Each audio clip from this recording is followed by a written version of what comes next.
Welcome to episode 4 of The Book Drop.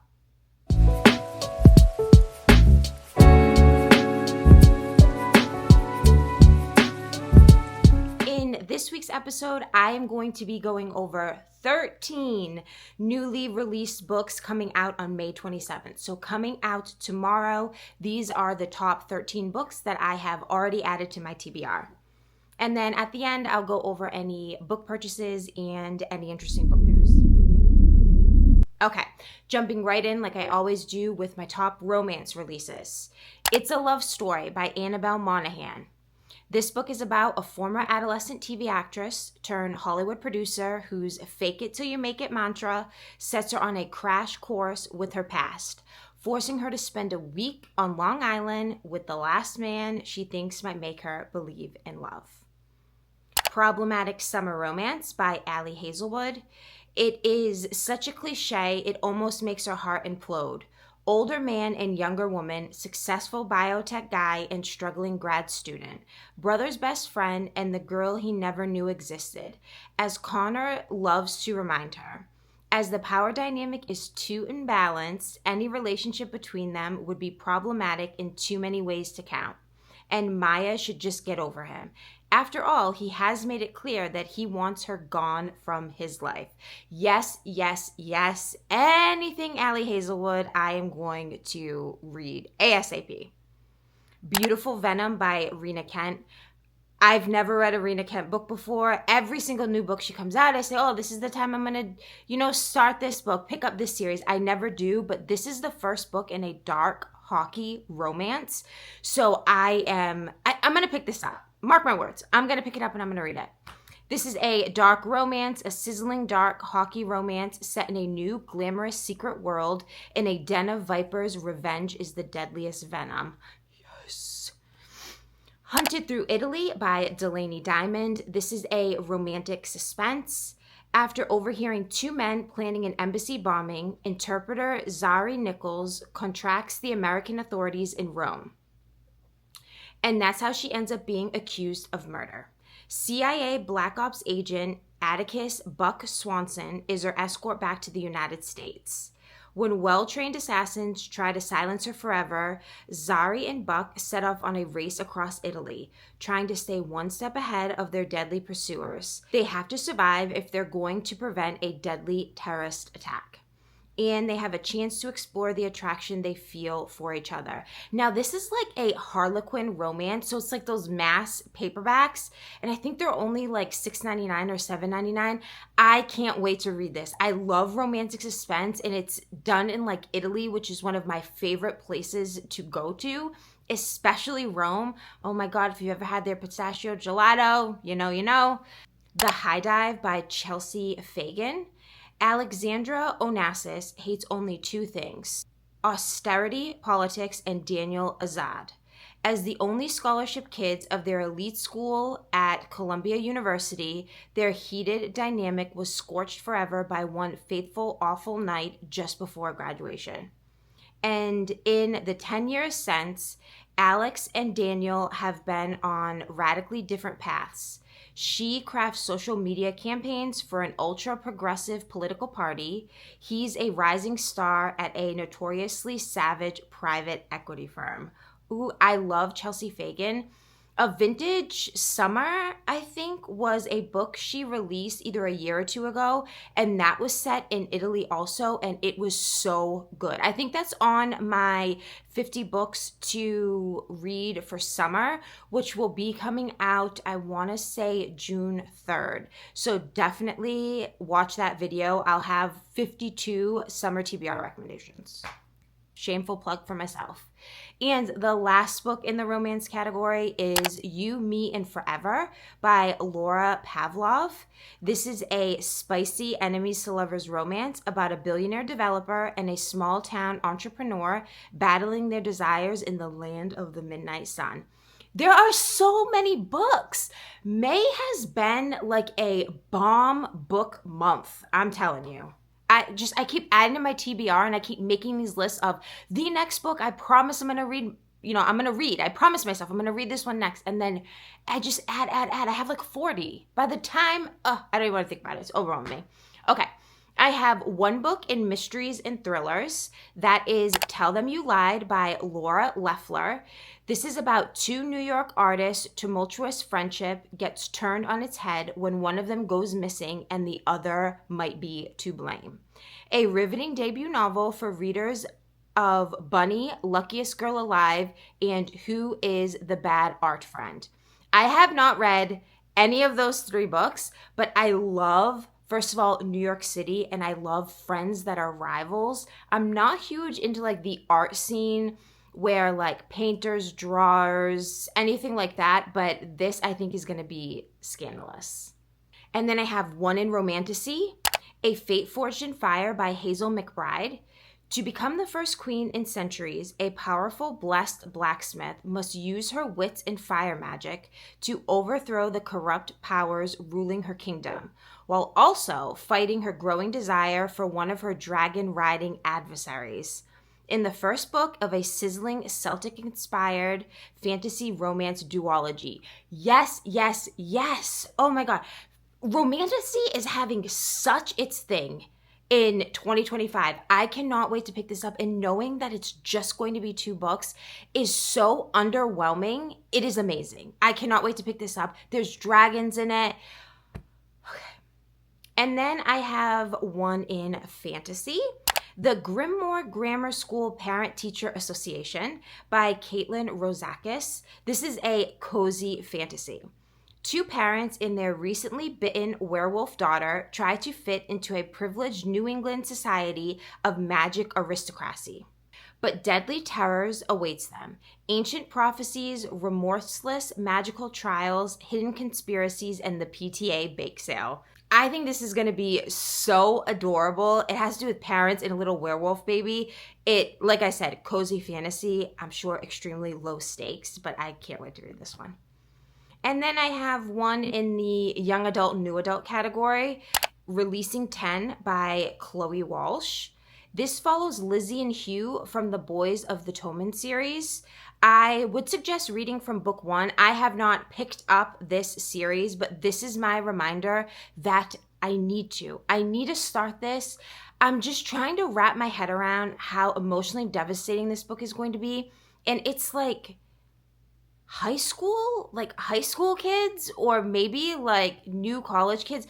I can't understand how high school kids can have such an emotional storyline where people are like bawling their eyes out and they haven't like touched a book for 2 weeks after finishing, the last book before this one. I just am not into like high school romance, and that's what's putting me off. But I have to just bite the bullet. And I know this one's on my TBR, but I have a lot to read before I get to it. But I'm sure that there are tons of people who are anxiously awaiting this book to be released. And in case you forgot, this is my reminder. I have 2 books in the fiction category. Beach House Rules by Christy Woodson Harvey. This is a delightfully moving new novel about a mother-daughter duo learning to lean on their community of women and each other after their world is turned upside down. Mansion Beach by Meg Mitchell-Moore. This book follows a young woman entwined in the opulent lives of her neighbors on Block Island, set against a backdrop of scandal, secrets, and a not-so-subtle love triangle, perfect for readers of The Wedding People and Pineapple Street. I loved Pineapple Street. And then the last book I have is in nonfiction, and this is just like a bonus throw out there. Myrtle Jr. Book 2.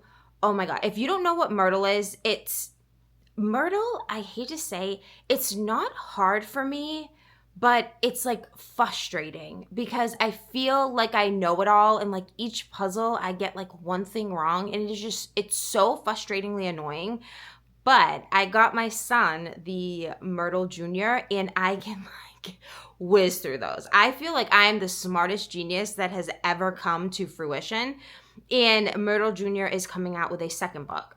And just a description for anyone who hasn't heard of Myrtle, well, especially Myrtle Jr. This is the junior synopsis, but Myrtle Adult is the same thing. I think it's just harder. Jump on the Myrtle craze with hours of immersive puzzle and mystery-solving fun for kids, teens, and families. Complete a series of intergalactic mini mysteries in this puzzle book packed with illustration, clues, codes, and a helpful mystery-solving logic grid. Think Clue meets Sudoku. Yes, the Junior has a little bit more fun things thrown in. It's not just like cut and dry, each page is the same thing, different story. This one has little side quests and like little hints and tips, which make it just a little bit funner to do. But if you are an adult, you will probably want to pick up the regular Myrtle. I think there's like 4 volumes out. It is addicting and it's great to do on planes. Now, for book purchases. A Kindle.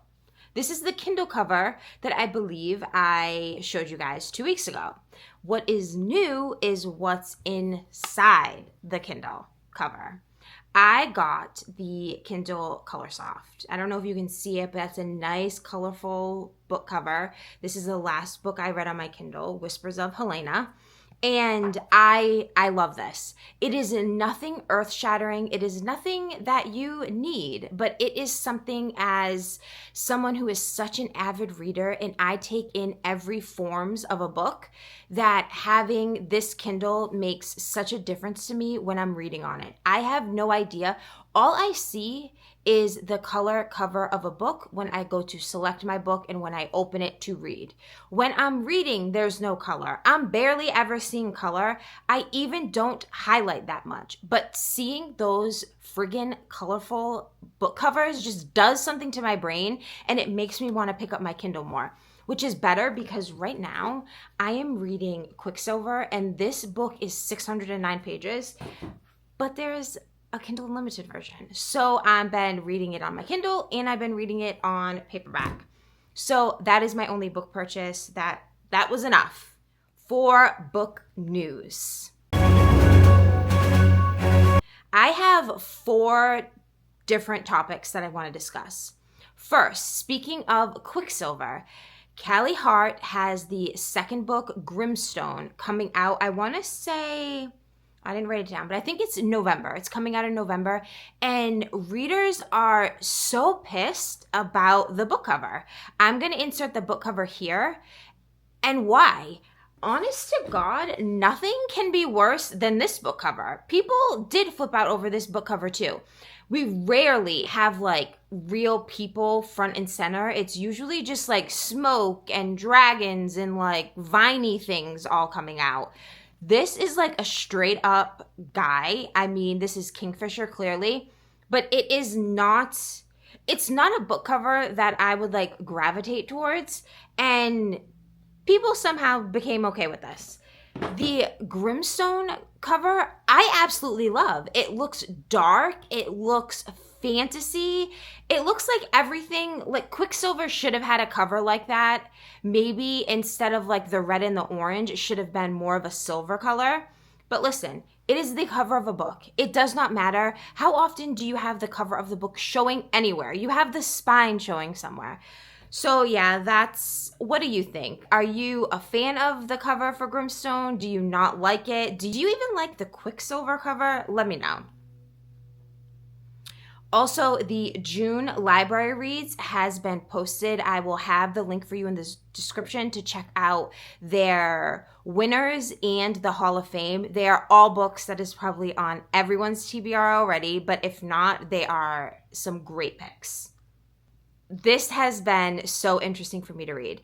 There was a newspaper, I believe it was the Chicago Sun-Times. It was like a summer reading TBR that they put inside the newspaper, and it was AI generated and it was completely wrong. They were pairing books with authors that did not write that book, books that weren't even like out. And it was just, you can tell no one edited it or looked over it before publishing this or printing it. And I guess there was only 15 books on the list are actually the correct author and book title. That's just wild to me that you can't even quickly check to make sure. I don't know what the process is, but I think someone dropped the ball. And the last bit of news I have is, okay, we all know Liz Tomford.